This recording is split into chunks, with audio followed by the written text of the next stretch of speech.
दर्शन पाकर पार्वती को बड़ा हर्ष हुआ। उनका मुंह प्रसन्नता से खिल उठा। यह बहुत ही सुख का अनुभव करने लगी। फिर उन महासाध्वी शिवा ने अपने पास ही खड़े हुए भगवान शिव से कहा। पार्वती बोली, देवेश्वर, आप मेरे स्वामी हैं। प्रभु, पूर्व काल में आपने जिसके लिए हर्षपूर्वक दक्ष के लिए यज्ञ का विनाश किया था, उसे क्यों भुला दिया था? यही आप हैं और यही मैं हूँ। देवेश्वर, इस समय मैं तारकासुर से दुख पाने वाले देवताओं के कार्य की सिद्धि के लिए रानी मीना के गर्भ से उत्पन्न हुई हूँ।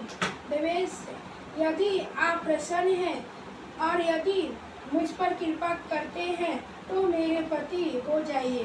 ईशान प्रभु, मेरी यह बात मान लीजिए। आपकी आज्ञा लेकर मैं पिता के घर जाती हूँ। अब आप अपने विवाह रूप परम उत्तम विशुद्ध यश को सर्वत्र विख्यात कीजिए। नाथ प्रभु, आप तो लीला करने में कुशल हैं। अब मेरे पिता हिमवान के पास चलिए और याचक बनकर उनसे मेरी याचना कीजिए।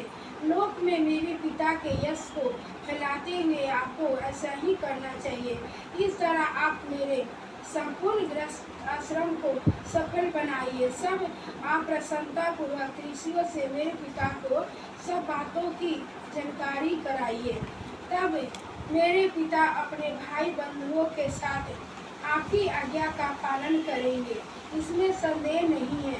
जब मैं पहले प्रजापति दक्ष की कन्या थी और मेरे पिता ने आपके हाथ में मेरा हाथ दिया, उस समय आपने शास्त्रोक्त विधि से विवाह का कार्य पूरा नहीं किया।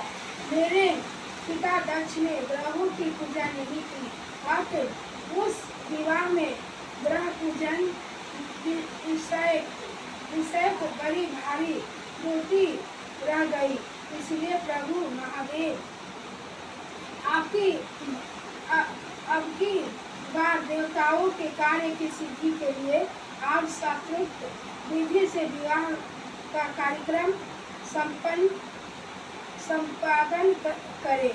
विवाह की जैसी रीति है उसका पालन आपको अवश्य करना चाहिए। मेरे पिता हिमवान को यह अच्छी तरह ज्ञात हो जाना चाहिए कि मेरी पुत्री ने शुभ कारक तपस्या की है।